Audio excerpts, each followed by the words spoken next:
এক গ্রামে রায়ান নামে এক ছোট ছেলে থাকত। রায়ান খুব দয়ালু ও আল্লাহকে ভালোবাসে। প্রতিদিন সে মসজিদে যায়, কোরআন শেখে এবং গরিবদের সাহায্য করে। একদিন রায়ান বাগানে খেলছিল। হঠাৎ সে দেখতে পেল একটি ছোট পাখি মাটিতে পড়ে আছে। পাখিটির ডানায় আঘাত লেগেছে, সে উঠতে পারছে না। রায়ান ভীষণ কষ্ট পেল। সে মাটিতে বসে পাখিটিকে হাতে তুলে নিয়ে বলল, হে আল্লাহ, আপনি তো রহমতের মালিক, দয়া করে এই পাখিকে সুস্থ করে দিন। দিন যেতে লাগলো। 3 দিন পর পাখিটি ডানা নাড়তে শুরু করলো।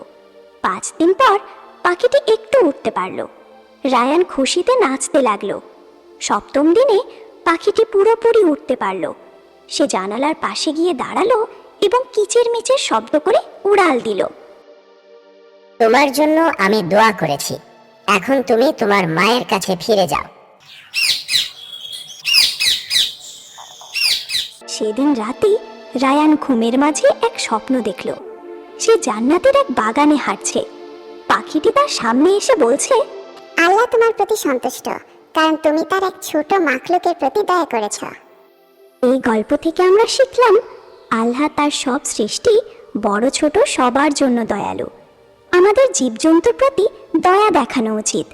ছোট একটি ভালো কাজও আল্লাহর কাছে বড় হয়ে যেতে পারে। প্রতিটি দয়ালু মন আল্লাহর খুব প্রিয়।